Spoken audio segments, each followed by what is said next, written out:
kuna watu wale they have so much power in the villages. So the number one president of village karibu yote ni machief. Yes. Like they are, unajua.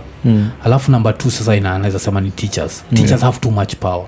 Naonaga hiyo that they take advantage of that. Like just use people's kids for free labor, free what. Because pia usipofanya hizo utaenda shule utandikwe. Yes. Like it's just child abuse. Ama kweni mwalimu. Sasa uko na stress kwa shule na huko. Alafu sasa tunachikia hapo ndio na kama na disagree na Magoha because so like Magoha at some point stood up and said we need to bring back caning in schools. Yes. And I'm like this guy the secondary school he went to did not have caning and he feels yeye mwenyewe na feel yuko disciplined. So if it was not good for you, why is it good for someone else's kid? And kids literally die when they are being beaten by adults. Yes. So I feel like kuna vitu kadhaa zile tuna need ku understand like there is a lot of things that need to change. Yes. Because you China niko naisema because I want to know how this transition happened. Where China came from this child labor country to this science and technology giant. Because right now everyone everywhere has something that's Chinese. Hapa niko sure mic Zoom is a Japanese company, but I'm sure there's something hapa ile imetoka China. Like everything. Hata assembly most likely it's either Taiwan or embrace. Yes. It's because they've embraced themselves and they've believed that if any other person can do it, then we can do it too. Do you know that Kenya exports the highest quality of jeans? Among the highest quality of jeans around the world. But Kenyans cannot afford that jeans. Jeans unamaanisha hizi? Yes. The highest quality inatoka Kenya, but hata si hatu idungaki. Niko nafikiri unamaanisha Obama, unajua pia kuna hizo jeans. Presidential. Imagine tuko na jeans ile. Inatoka huku. But hatuwezi afford. Hata hii sio hiyo. Labda na kama ni hiyo ilienda ikarudi kama mtushi. Kuna hiyo. Unaget? Kama hii ni hii unapata imeenda ikarudi kama mtu. Alafu pia ushaget your feeling like mtumba the same way tunasema time ya traditions iliisha. Mimi na feeling kama time ya mtumba iliisha. Did you get the same feeling like right now uko vango the second hand it's a personal choice. Ukienda kina Jumia and it's nasty you can get like 5-6 pairs of boxers brand new for less than 1,000 shillings. Yes. A boxer na sasa msianava second hand pia hata yeye. Sima kwambia lakini kuna watu wame hold on to it. Like this whole mtumba thing. Box hata you hata second hand. Corona. In second us. Happy. Second us. Like people do things like I feel like kuna hiyo nostalgia tuko nayo with the past. Like to me Gikomba inafaa kuwa more about foodstuffs than clothes and shoes. Cause majuzi sijui kama umecheki story vile Kanye West amekosana na ni Gap Adidas. Aliambia Adidas, do you know I'm going to tell people about the fake shoes you are selling in China. Unaona? Anaambia hivyo. That means ile kitu kuna kitu moja za kusema ile like ati vile usema gati viatu zikitengenezwa au tengeneza viatu nasema hizi tutazipeleka kwa the real stores then the same quality hizi tutazipeleka maybe Africa and whatever. But the way we've been programmed utaenda kwa the real store ukiassume it's better quality than nyingine but they are all the same quality. Zote zimetoka same assembly line same material. Si ni kama TV. Mpaka mimi nimefika point siku hizi nikiona tu TV ni kubwa na itanipea 4K inipea nini ikuwe smart na nini I will not care about the name because what I realized is that hiyo jina tu ya kuanzisha hiyo welcome note it's a programming that can be done to any.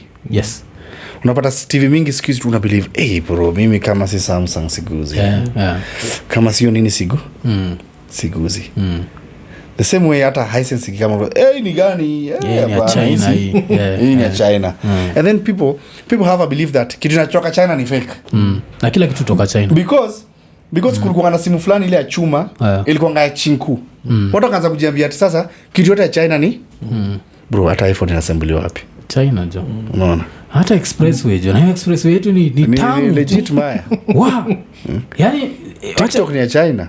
Okay, sisi wenye ni original tuko na nini madharau tukuongea tu unaget sisi ni mdomo so we have to embrace ourselves. Lazima tujue wenyewe zile vitu tunaweza uza. We don't have to be as good as China when it comes to technology and everything because kuna vitu washa put more resources into the business mpaka washa convert watu wengi manini watu wako na skills mob wako na a lot of personnel, but ile little that we can do tunafaa to maximize. Lakini ijiulize kitu moja, unajua one of the things we feel sad about Kenya ni tumetoka kwa an example ya expressway. Wanafikiri expressway ikitengenezwa, is there a single day that maybe University of Nairobi students or even JKUAT ama nini walipelekwa hapo wakaona like how to turn that civil engineering that they do into this? Because logically one of the reasons why China is rich is the fact that they don't import labor. Why are we importing labor? We need these jobs. Like we have engineering schools. Why are other people building our roads? Do you know why we rely on other countries to build our roads? Do you know why we have to import labor? Because there's somebody at the ministry that is relevant to the building of that nini. The ministry is relevant to every tender that is given. Najua vizuri ni aje. Hii tender nikienda nitie msee mchinku na nini. Kuna dishi hapa. So ni aje nasema ni aje buda. Wewe unakaa mnataka kupea tender. Pige hii barabara. Tender ni ya 40 billion. Tukifanya hapa nane ni ya ni yangu. Nane ni yangu. So one of the major reason to why saa zingine watu who go for nje is for kwa source ya kupona. It's an avenue ya kudishi. But ni sad sana. Because Kenyans are equally good. Kenyans are equally good. Kijenga kuna there are a lot of buildings hata hapa Kenya zimejengwa na Kenya. But najua vizuri nikienda nje. Nikipeana kitu nje tutapiga quotation hapa na hapa. It's a source of hongo. It's a source of corruption. So mingi ni juu tu ya graft. Otherwise Kenyans are equally competent. And also now one thing practice makes perfect. Just the fact that you've graduated from an engineering school does not mean you are very good at it. You are lazima ufanye unaget. So ukinyima wa Kenya that opportunity hata hiyo ya practice unajipata msee amezeeka hajawahi practice. So ukimuita unaweza pata hayuko mcompetent. Not because ati competent. Ukupea msee opportunity ya kugrow. Mchinese alepea msee opportunity ya kugrow from levels akajipata ni engineer mno. So at the end of the day unapata tunakosa kuwa na watu wanoma because wamenyima opportunities za kujigrow na kujifine ya kujirefine. But I think vile umesema hivyo nafikiria that's where maybe the county governments come in. You see like okay, the national government is dealing with the super highways. Is it to njia tudogo to feeder roads in the village? The village, every village has that engineer. Unajua like every constituency has a few people who studied engineering at these local universities. Let's give them 5 kilometers. Let's see what they come up with. Wakimwaga tu mara halafu lami juu tutajua au hawezi. But at some point we'll be able to, because I feel like for us to be wealthy we have to be able to do these things ourselves. Because as soon as kikuja they charge us in dollars. Najua they don't charge us in shillings. So nachiki vile Chinese walianza kututengenezea SGR walikuwa dola ilikuwa 100 shillings. Saizi dola ni 120. So there is this 20% that's come out of thin air that we have to pay. And we are already a poor country. So kuna factors mingi sana zile unashindwa like kunaendaje. That's why I love wase wanafanya job kwa IT field. IT it's about solutions. It doesn't matter your experience. You come here, can you code this? Can you create serious security that inaweza kwa wase washinde ku breach? Fine. Can you do it? Good. You're hired. But go and apply for something kwa any other docket we are looking for this position. Kwanza usikie wanataka 15 years of experience. Get as in vitu in position yenyewe. Is it something I can do? The only thing that is buying me from doing this thing ni experience. So unapata job zote zinakutoa juu experience. So wasa wanaenda kupata hizi job at the end of the day pia wasana napata job ni mse ametoa do si mse akona experience actually because anaweza kuwa na experience but hiyo kama mtu anataka 15 years experience we are in the digital era. Experience yake ni analog. How the fuck is he supposed to handle this? Because we're in a whole different space. So bureaucracy imetumaliza. And then ukiangalia wao ukisema ati we are looking at making Kenya a better place. Most of our leaders are not looking at making Kenya a better place. They are looking at themselves and their families. Being rich. How can I make my family a better place? How can I leave an amazing fortune for my children? How can I do this? Because anajambia at the end of the day pia washenge kukicha kujambia at the end of the day bwana Kenya ni corrupt too. Kenya ni corrupt too. At the end of the day it's like ile belief I will not vote. At the end of the day my vote will not count. Wote wako sawa. My vote will not count. Wote wako sawa. Like even in the just concluded election kuna watu wanasema if you vote your vote does not count. So there are people who voted for Ruto. So vote does not count. Yo count. Alafu kabla tuendelee acha tuseme hiyo segment ilikuwa sponsored na the silent patron jina yake Huraim na Nyuki patana tu support akiwa majusi na Nyuki jo. Alafu tume go deep jo. I don't think tusha discuss education but hatujai go this deep. Umetupeleka ndani kabisa but kuna hiyo lakini mi politicians wa Kenya mchukua hawaje respect.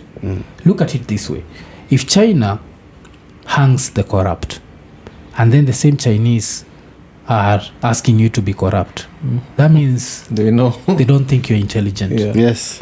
Because kama kwao si poa but kwako ni poa, that means they're disrespecting you. The fact we mwenyewe unakubaliwa pesa inamaanisha haujiheshimu. Because pia lazima ujiheshimu. Hawezi tolerate hiyo kitu. Hawezi tolerate watu huko. Na kunyonga. Na cheki vile wamekam like in the past 30 years. Si very soon wanapita US as the biggest economy, si ndio? Angalia India inasemekana like by 2030 India over 50% of the country will be middle class. India used to be as poor as sisi. But they learned a few things along the way and they tried to change things. Because individualism we can't survive with it. Unajua you'll be the billionaire and unatembea kwa matope ufike kwa hawa yako. Watu wana spending power. Because people need to have spending power. One of the reasons why America is America is because kuna spending power. Angalia like the movie stars in America. Inakuwaga movie kitoka tunajaza theater na tunazijaza kila pahali. Automatically you are creating movie stars and we have to spending power iko at a better place in that they don't have to advertise sana. Kama Kenya spending power iko so low that for you to just event lazima usukume. Zikatai ati marketing is of course a very important tool in every field and business, but you have to push harder. No convince mse manze pesa yako itakupea value. US mse akiwa na show kama ya stand up for example like announce Dave Chappelle akisema next week it's going down at such a place because we have the money. Inaja $30,000 $300 is nothing. You don't wanna make unaget you don't wanna make Kenya the percentage gani inaweza make thao inaweza kuwa na thao comfortably spend leo spend next week spend unaget of course kuna watu wako na hiyo do but the percentage of wase wako na hiyo nini ni wangapi. That's why shows don't sell out. Artists wakiuza hata merchandise haziendi not because ati Kenyans don't support. Kenyans are poor. They are poor. They don't have the spending power. Unangana nayo mwanzo unaambia hii hoodie ni 25. Msana nataka kumwachia hoodie na 500 na wewe umejenga na 2K. Ulikuwa unataka kuingiza ile 500 ya juu 25 anataka na 500 yeye. So spending power iko low because hatuja create opportunities for people to make those monies. And it's not just about creating the opportunities. We have not been prepared mentally to be able to create opportunities for ourselves. And that is why people who have created their own opportunities ni wachache against the odds. That is why nilikuwa nakwambia sasa zile watu wana graduate hawajui what to do with their lives. Unaona? So kama mimi kama singekuwa nafanya comedy ni vile mimi I chose what I love. But ningekuwa sasa namenyana na mabasha za Brown. Nataka kushinda nikienda wapi kufanya niaje na aje. But this particular time unapata education is there not to give you a career. It's just to equip you to your next level of life. Next level requires a lot of things. It requires you to be intelligent, requires you to be sober, requires you to be a serious decision maker. If there's number one thing that can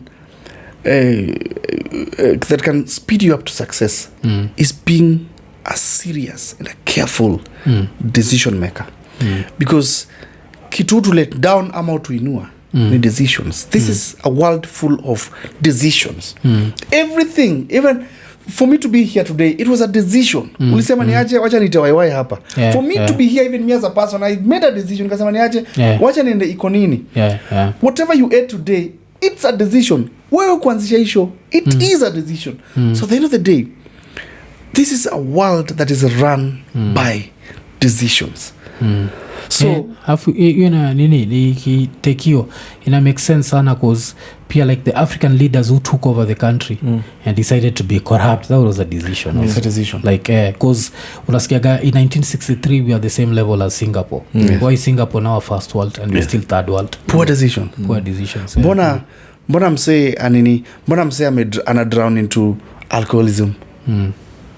You know, it's also another factor that which is very important when we're talking about decisions. Now kuna wase feel ati manze ame drown into alcoholism, awezi wacha. Muelewe ni tu, let's understand this guy because what he's going through, you know, it is something that, so ushenge kwa mind ya say that wewe ukishaanza kunywa uwezi wa. The truth of the matter is you can live. If today mse an addict afungiwe kwa hii nyumba, atijua anavutanga pombe, kunywa pombe, afungiwe kwa hii nyumba, achiwe na TV hapa afanya nini na chakula ya kula kila wiki, utarudi pata mededi. Atijua kunywa pombe, hata dedi. Akienda jela akai 6 years, hata kunywa pombe huko, si ndio? And they will not die. I get. So most of the time, consequence, everything has a consequence. Even quitting alcohol has a consequence. And what is the consequence of quitting alcohol? The urge and the jonesing, the feeling of I need it but I can't have it. That is the consequence. You have to feel that maze nahitaji kitu but siwezi ipata. That is the consequence. So this is a consequence that a lot of people do not want to pay. And I feel maze I need sisi feel hivi wacha nikunywe ni feel fit. So every day people are running from that. People do not want to pay for the consequences of their choice. But if you ask me, every person can quit alcoholism. Every person can quit a toxic relationship. Every person can decide na semeniaje enough is enough. But hatuna guts. Sasa unajua nini kile nimecheki la Kenya lately tumekuwa tukibasha alcohol yani utafanya huru ashinde jomi ya mwaje na yeye. Unacheki vile like akida anaitwa Gashago iko like I'm a sober man. I'm a sober man. Then nasikia Ruto on the other side iko like I call the youth and I tell them stop taking alcohol. So cheki hizo zote ni indirectly tunapoka uhuru. Hizi makampuni za bia hazijawapigia simu zote sama zeni aje. Nataka hii tax watu walipe aje. I think hiyo industry au juaga like kuna mtu alikujaga hapa aitwa nani Alex Red bestate fulani hapo alikuwa anasema vile hiyo shtuka Kenya pombe hutumika as a class thing. Acheki so hizo companies ziko safe. Zinajua as long as the Jamesons and the Jack Daniels exist, there's always going to be someone who's trying to drink to show that they are expensive. They're expensive, like wako an upper class and nini. So I think wako sawa like you quit leo another one enters the market. An expensive fool. You know, me I can waste money more than you. No. Kuna kwa wewe unakunywa 200 wewe ati unanifanya nini? Imagine mimi naenda in a night na 300,000 initoke na nirudi bure kukushinda. Wanashare ma receipt pale online. Wanaika ma receipt pale online. Wamedu kitu fiti sana. You'd rather flaunt a building that you've put a structure. Wasema unaringa. But at least it inspire mse. There's no one who will ever be inspired by the receipt umeka tunakunywa. Mtu akuja sema mzee mimi I was going through something until so and so posted their receipt that changed my life, man. And since that day man, I want to thank alcohol. I've been posting receipts. Without alcohol, I would not be where I am today. Hawezi yani mimi kama si pombe singekuwa hapa bana. Maisha yangu ilikuwa inaenda mbaya mpaka ile siku nilianza kunywa pombe. Lazima sana kuuliza what drink? I don't drink totally. Yes, I don't drink totally. Ushai drink don't because I have seen people making impaired judgments over drinking. I've seen people make mistakes over drinking. And then secondly, drinking is not does not make any business sense to me. Because I will not go to the club and come back better. I go to the club to listen to music. I go to the club to hang out with people and have fun. I will not criticize those that drink. It is up to them. I might just not agree with those that drink at the expense of their families. But I'm saying ana spend Monday to Monday kwa club. Monday to Monday. Ajui bibi yake amekula nini, anunulia madem pombe afanye nini, because anataka ku fulfill his own desires. So I believe no one goes to the club to drink alcohol and comes back better. The same or better.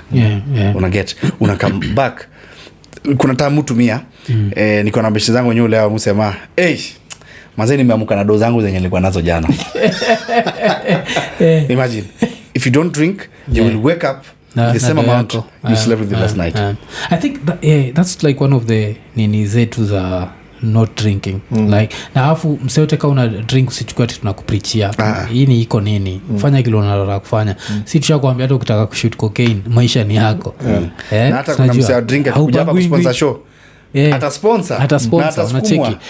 But kuna hiyo element ya if you don't drink, me at any given time I know like how much I have, like hapa niko hivi. Of course from investment sitajua ile kitu itakuja, but mujua finances zangu na naweza plan ahead, cause hakuna time yote ile nitafikiria like wacha niende nikojoe hii pesa, cause musa magani kukojoa pesa.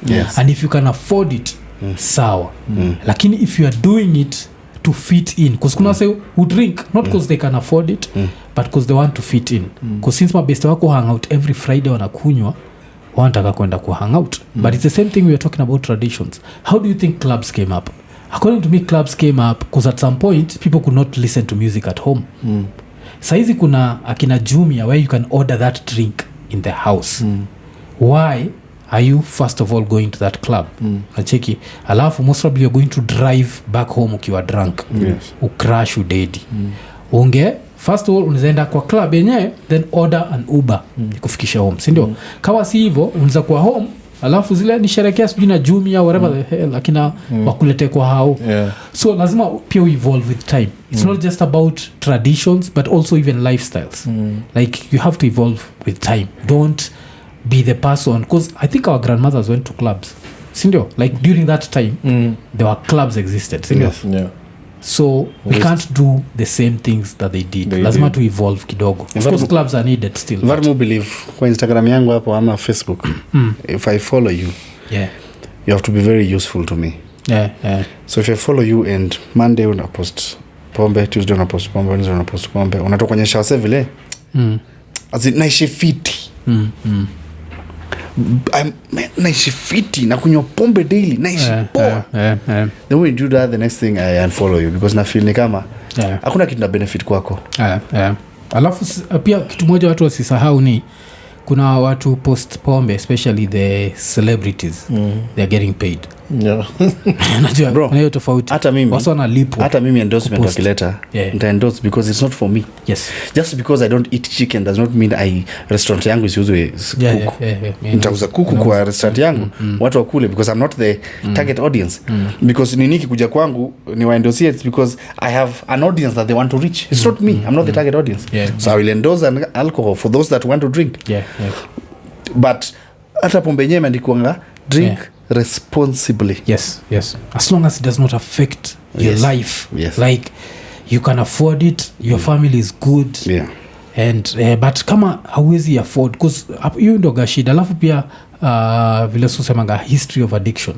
If you come from a line of addiction like me, the reason why I don't drink is my family has that history of addiction.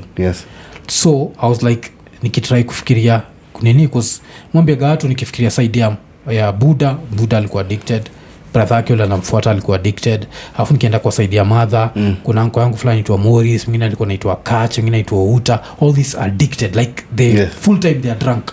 I know nikikunywa hiki kitu it's in my blood. I'm gone. Some other people don't have that problem. They drink and they're responsible. Mseta kunywa atamwa mukunywa Friday peke yake ama mukunywa and they're responsible. Lakini kama utakunywa mpaka ujikojolee, wacha kuna rayo kunywa mpaka zinajishondea, unashindwa why you doing this? Hiyo funny kwa wapi? Ana enjoyaje sasa hapo mali yako wako sawa? And then I just love to be present. I just love to be present. The only time you need to be absent is when you're sleeping. Or when you're dead. But as long as macho yako iko awake, you need to be present. You need to grasp opportunity. Ukitu opportunity tuseme, unajua kuna a lot of people who have lost opportunities because walipigwa kama kwa ngoma ama walitafutwa kama hawajiwezi kabisa.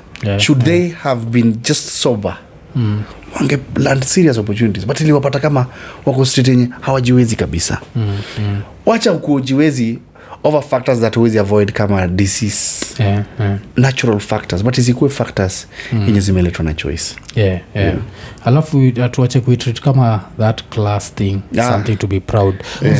Squeeze I think maybe ujinga imeisha, but kumika Zach na kumkat some point ile ukoonena unajipata kwa circle fulani alafu usikie because the time you guy ilianza like you guy that day wakat I don't even know how I figured home.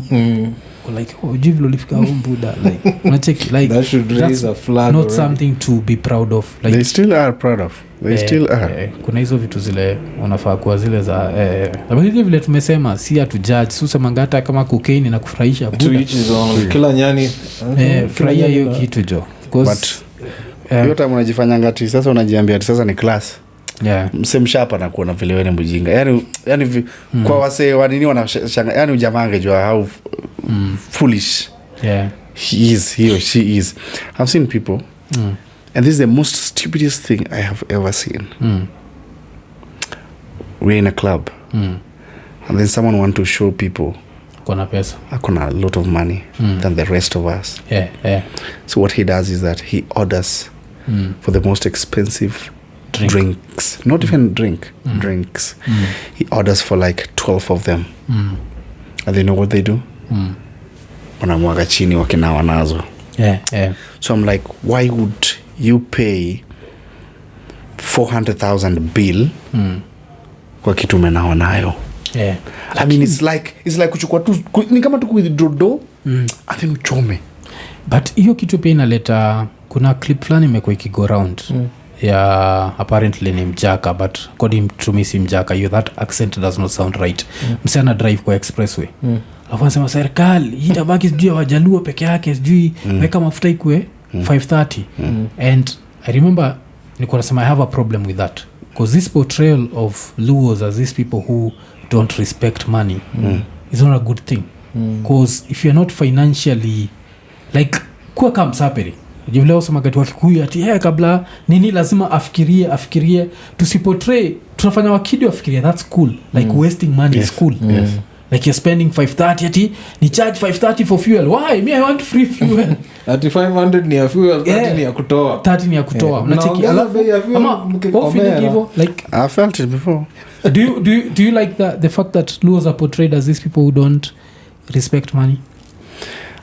I don't like it at all.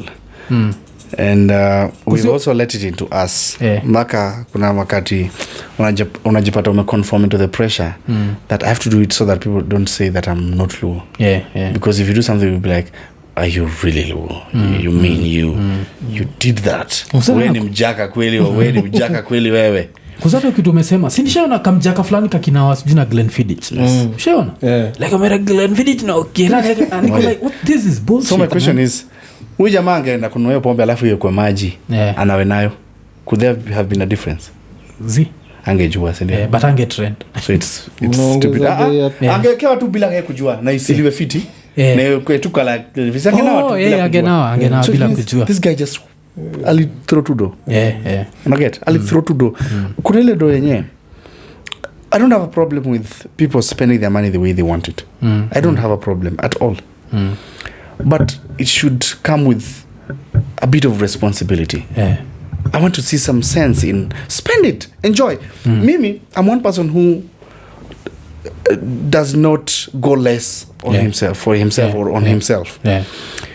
Mimi naweza baki na thao mbele nyuma na nitoke na hiyo thao niende nikule yote na nirudi as long as nimedishi nikafeel manze ni mimi nimeji nimejitreat. Bob Marley alisema sisi hujaza ma full tank na mapetroli but hatuwezi fanya nini, hatuwezi tunaenda kula place cheap unasiju kufanya nini, unajiambia wacha mimi niende tujivalue. The moment unafanya vitu ati pombe siju nini unafikiri unajivalue, mazi haujivalue hata kidogo. And then a lot of people haonangi far. Siona hapa niko na 40k banita nitoshambaka kesho. People don't look chafue meza.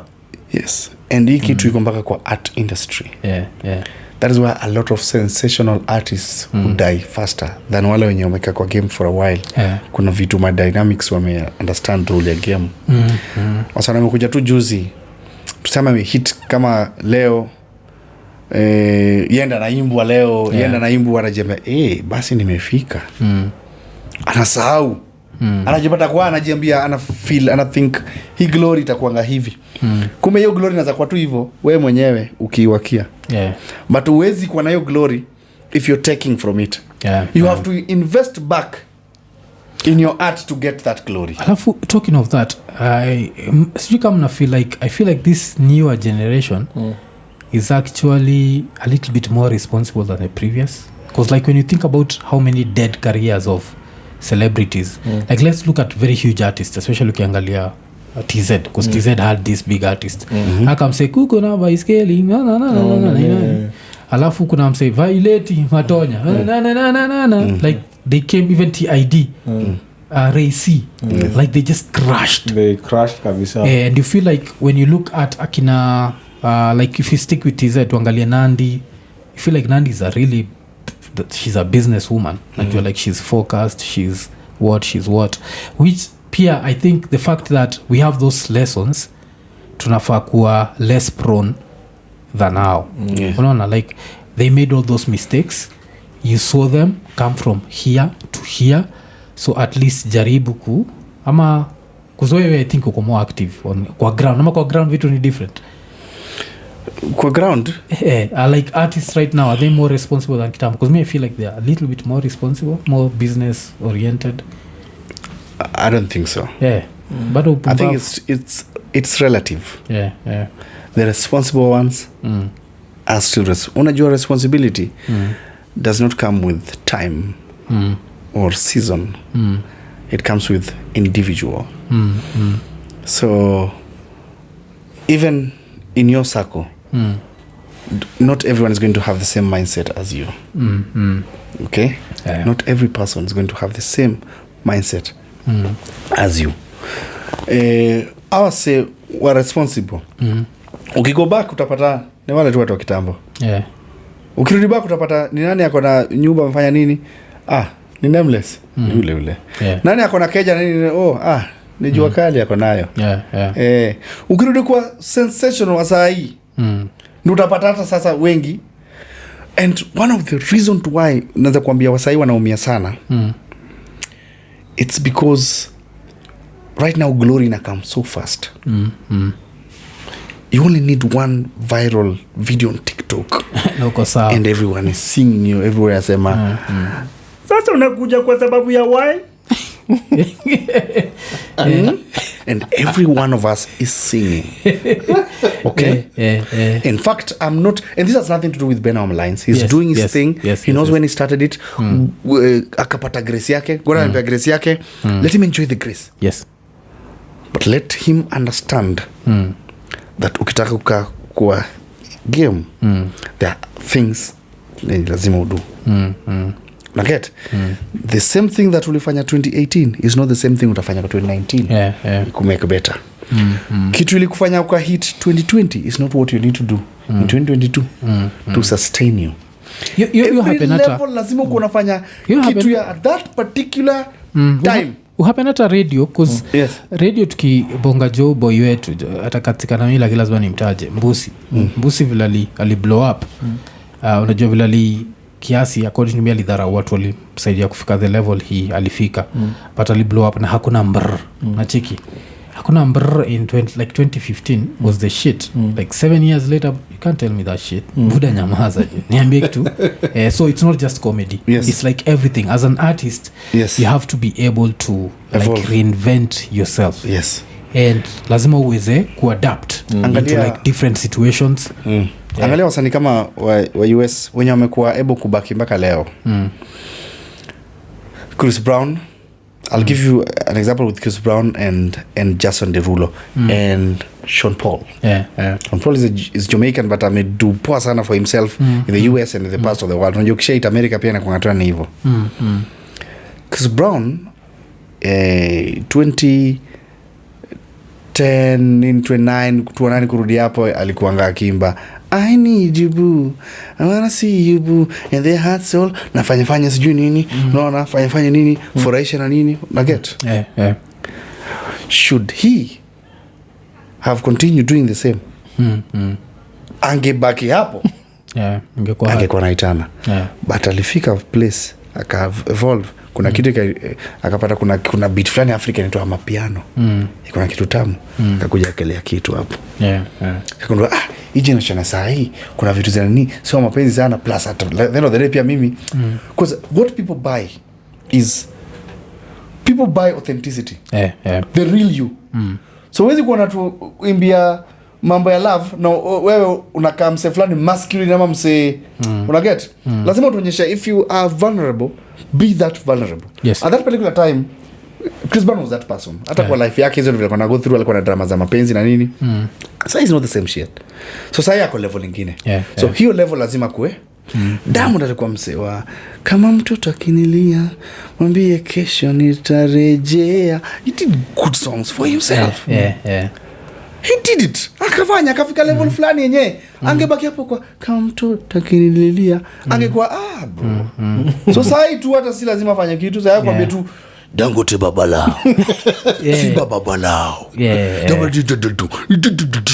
sasa because amejua sasa hii lazima nikuwe Simba kuna vitu lazima ni lazima nikuwe Simba hata nikiimba Simba ni kama msako at broken naimba ni kama mimi ndio Simba sasa hiki na Rayvanny wako hapo mapenzi wakifika wakibaki hapo utaumia so when you evolve Ati Diamond kwa the list of richest people in TZ 25 richest people in TZ yuko hapo number 24 na wengine wote ni like serious businessmen like old serious business people inakuonyesha music ile country imefika nini but I feel like pia vile tu umesema pia na feel like Kenyan music pia evolve ikafika level nini like the naitwa nini ma artists at least wakaanza kutengeneza kitu that's why kumbuka kitambo vile like the radio industry the presenters had every artist by the balls like lazima ungelamba rasa zao ndio ufikia certain level saizi artist anajua all I need to do is debut my nini on YouTube miss jali kama nitachezwa na hii channel ama hii channel ama hii channel so I think pia even for the presenters even themselves they have to evolve in such a certain way because right now will you sit down to and listen to a presenter to play you the latest Okelo Max for example akikwambia like tomorrow I'm going to play you the latest Okelo Max you utaenda like oh shit wacha ni google tayari kwa YouTube hiyo story imeisha so I feel like art you have to evolve and it's very hard to evolve whether you're on radio you're on TV you are like vitu zinabadilika sana it's a very risky field kama sasa vile msiana za hit unajua unaweza hit with mediocrity na wewe hujui wewe ni mediocre sana na wewe hujui watu wamekuembrace na kumbe wameembrace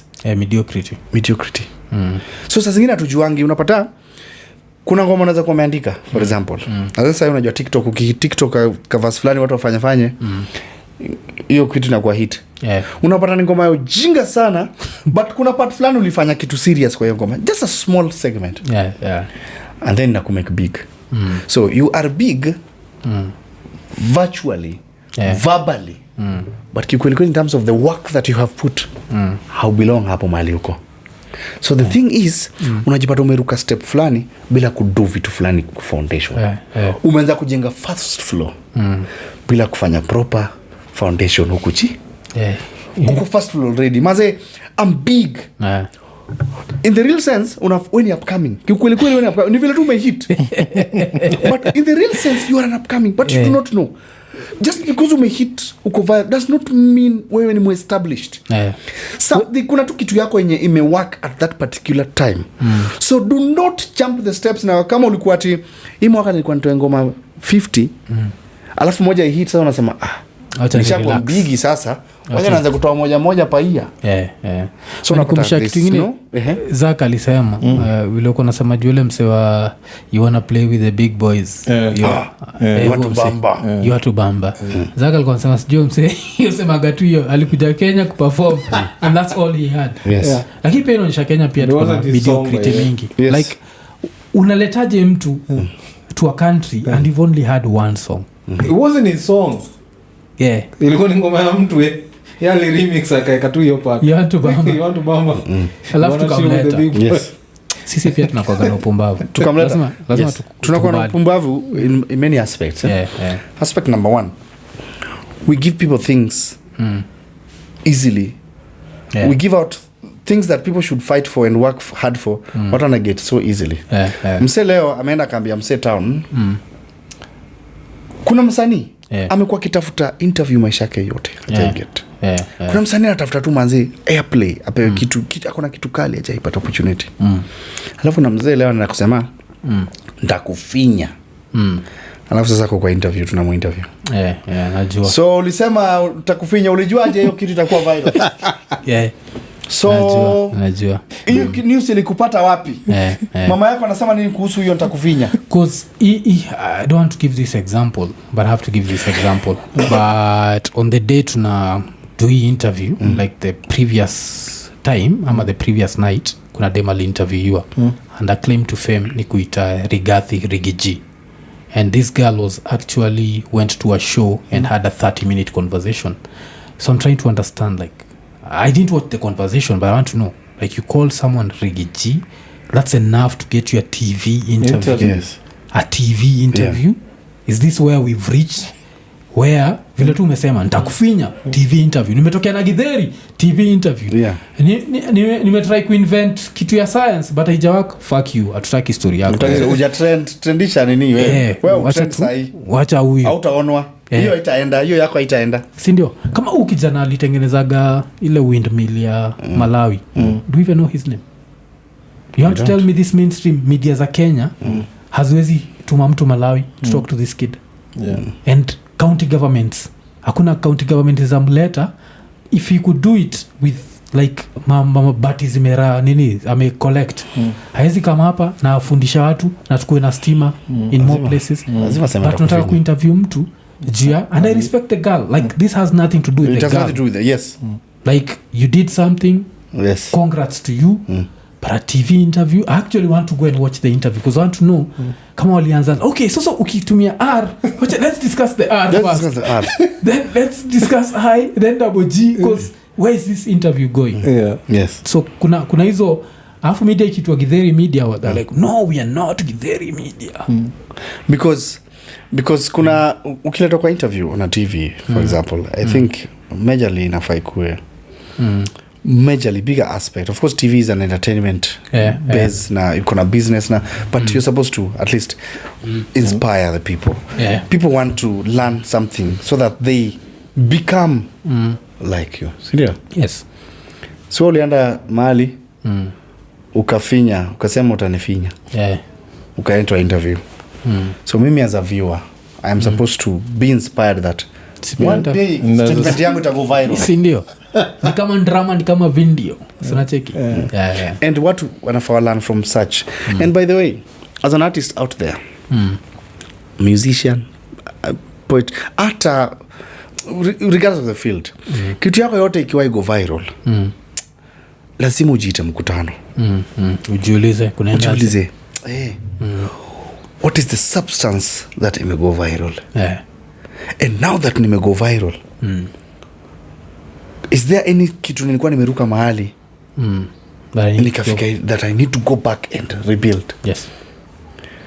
If ulikuwa unajenga keja alafu msee akuita kwa meniaje umeshinda wewe ndio umeshinda na promotion fulani uache kujenga nyumba ukimbie huko wewe ni mjinga because unaenda huko alafu uko niwe ama ombe mafundi yendeni bana sasa kitu tunafanyika hii maji yote tumwage mafundi endeni bana tugawe hizi simiti wewe chukua simiti na nini alafu ende huko upate ni wale wasema conmen so that is how the game sasa zingine umehit but kumbe ni conmanship. Wewe tukumbusha story ya Butita kupatia story.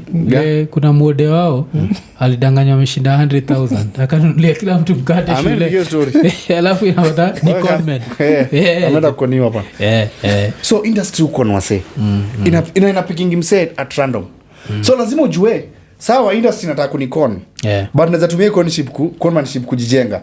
So wacha nivune hii hiyo conmanship nataka kunipea juu conman before akunini hiyo quintice anaweza kupea hata mita ndio kuja kugonga 5 million lazima kupea hata mita uone ni msee legit alinipea mita na kaenda tu na hata kuniongelesha 3 months huyu ni msee kuniibia so industry kufanya hivyo so the best thing ni kuchukua hiyo mita yake watu jua msee ananiko chukua hiyo mita yake hii project ulikuwa umeanzisha kuja endeleza na hii project yako akikuja kwa legit ataleta zile do kama alikuwa legit ataleta zile do kama alikuwa mkora you will have built your thing utakoenda umemgonga so be the conman instead usikoniwe na industry industry itakukona wazee utakudanganya you are the best that ever did it no one in fact hawa kina waiwai kina buta hakuna kitu wamekuwa wakifanya hapa ya njugushi useless hakuna kitu anafanya bana hapa sasa ndio sasa wewe ndio mtu sasa wewe jamaa mwenye mwingine wewe jamaa mpya ombukululu mtu anakuja jina yote ombukululu wewe sasa ndio mkali bana kina njugusha achana nao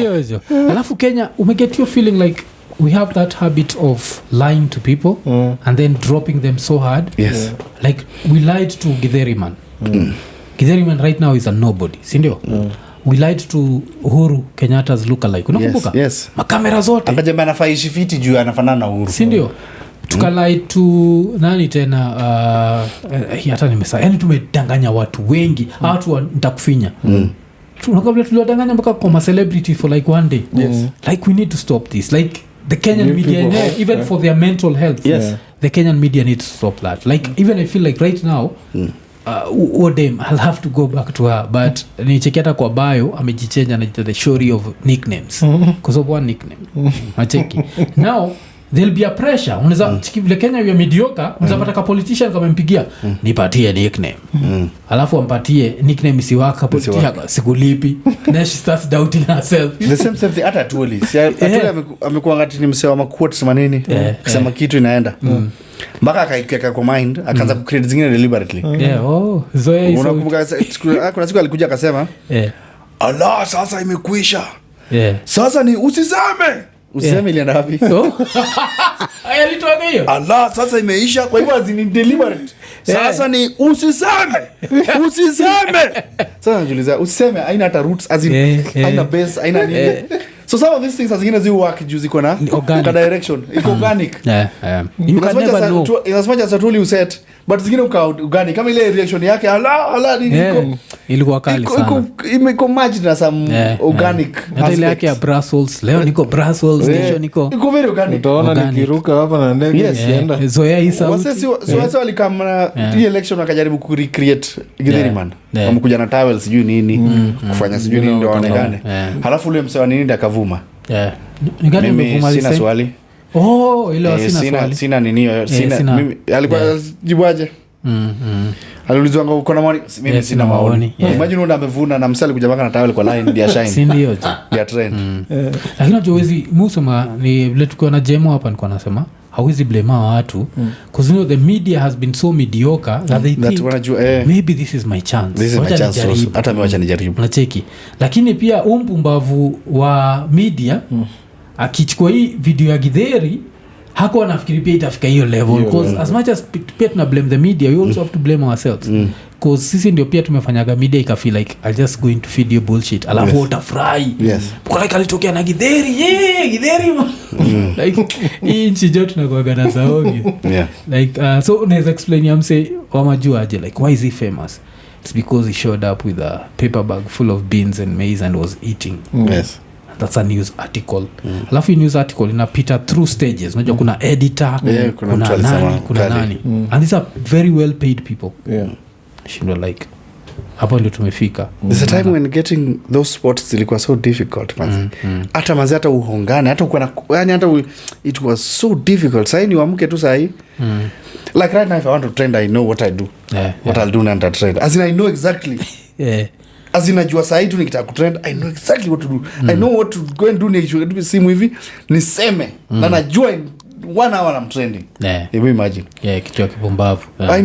Tunafaa tukuwe at a point of unpredicting the situation whereby trend by merit. Si ati nazamka tu leo saa hii. Najua saa hii nikitaka tu kwenda saa hii nikiaka tu saa hii niseme Iko Mondi ni mjinga sana. Nimenotice jamaa kuna vitu anavaa pale kwa nini? Akipromote sijui nini. Hizo vitu ni vitu za ushenzi sana and Iko Mondi should grow up. Nikishafanya tu hivyo niweke immediately kila mtu anaijampia. Immediately but inafai kuwe point yenye nazisema hizo vitu nazikuwa very insignificant. Wasema wasema acha tusipewe jamaa attention. Tunajua ni attention anatafuta tusimpatie. But mimi najua umse anataka attention but tunampea. Kuna hizo manini nimekuwa nikicheki. But sasa lakini hii country alafu sasa unajua shida ni ina put pressure on teenagers. Yes. Because teenagers are growing up in this world where wana seek that online validation. Yes. Alafu wanajua it comes with anything. Eating. Yes. Whatever. Yes. Umesema ka phrase fulani. Which like you don't need because all over the world people get credit for things. But that does not mean a TV interview or a radio interview. I check like what else do you have to offer. After hiyo vile umesema kuna wasanii hapa deserving wale wanalia hiyo interview like msee iko pahali uko like siku moja at least nipatiwe hata 2 minutes on radio. They'll never get that. Which is ni sad kiasi. But nini wacha tuangalie aspect moja ya comedy yako ile Mufil he portray like in the best way. I've never seen anyone portray it the way he portrayed, and it's to deal with issues of hunger and food.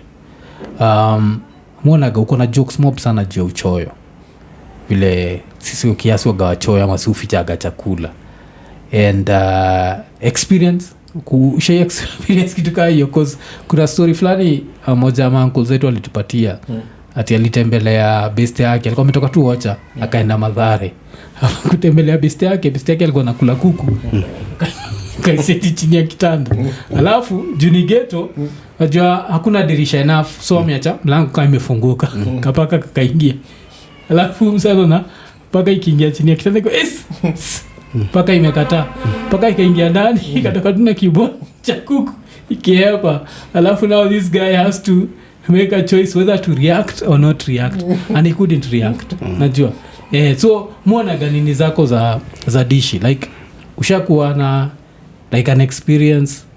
I think comedy yangu basically because stand up is based on real life situation. Upenda real life situation ulitumwa ukafanya nini madhara kuchapa ukafanya nini umeenda kwa duka nini kafanyika umeita dem nini kafanyika as in kitu yenye chances are imefanyikia kila mtu hizo ndo thought lines mtu ataka sana kuenda and since kwa life yetu wase udishi 3 times in a day. That is kwa kitu wase udu most in a day ni kudishi so chances are nitainteract na food more. Kwa hizi vitu zote kwa hizi experiences utapata na food mahali either alikuwa ametumwa chakula alikuwa amechapa au amefanya nini chakula there's food somewhere and mimi nimegrow kwa scarcity naona so nimeona that is what stood out because mkiwa amujiwezi kitu stand out sana ni njaa ndio stand out sana mazee tukudishi hatukufanya nini so njaa stands out so unapata during writing unapata kuna story mob sana za kutell za food unaget na kukosa so that is why most of the time nilizangu za real life situation na either ziko na food na nini and then growing with a parent your mom typical African mother ni anataka kugrow. Unajua siku hizi watu wana growing up different. Ile time manze mother yako anataka kugrow up, kugrowisha very responsible. Unaona kitu kama ni kidogo afunike, afiche chakula, aweke sijui wapi. Isikuwe tu accessible. Vile tu kasi siku hizi tunaweza ingia tu mtu anaweza ingia tu na anze kudish anytime. Jua iko manze kuna venye lazima iregulatiwe. Inapigwa before inaitwaje haina subsidy. Haina subsidy imetolewa, so lazima ifanywe. So during that hizo experiences ni fun even without thinking deeper into them. Cause vile umenikumbusha hiyo plumpongaji wa mother zetu, nimekumbuka one of the rules wa mother zetu walikuwa nayo, like there is even pride in the poverty. So like there was this unwritten rule of you're never supposed to eat kwa place, like kwa neighbor. Sika nyoni kwa gana hiyo. Like ukidishi kwa neighbor utaka mkutandikwa. Cause neighbor mwenyewe hata kupatia dishi juu anaweza afford the extra, amekupatia juu ulikuwa hapo, alafu most probably ata bring it up baadaye. Like katikati ya story tu randomly, by the way mtataka alikuja na njaa nikampatia chakula. Unajua nila kwambia like tell your kid to stop that. Alafu naenda pale unajua pia wazazi walikuwa wanatuambia hivyo. But unampata tu akiziba huko. Walimkataza bana, unampata tu anafinya tu viti. You should do what I tell you, not what I do. No, not what I do. Do what I say. Because alikuwa hiyo pride. Alafu kitu kingine pia naona gani ka squeeze, I think I don't know if kama ni lifestyle, like vile tume grow up now you can afford for yourself, you don't see it. But mimi nakumbuka even like when visitors came, alafu wanawekewa bread kwa meza, alafu wanakula, you'd be there hoping like hope watachaka kitu joni. Nilikuwa nakula hata sisi nje. Hao zinu muwatch kwanza mkae nje wampike kuku manini. Anzeni mnakaa nje kuzumshaambiwa the visitors are coming and you cannot eat with the visitors. So the visitors have to eat first, and then you eat later. Na si ati kuna chakula yenu imewekwa kando. Wakibakisha ile yenye visitors wanakula. Wakibakisha. As in 50-50 chance. In fact it's not even 50. It's 90-10. 90-10. 90 on the visitor side. 10% chances that mtadishi.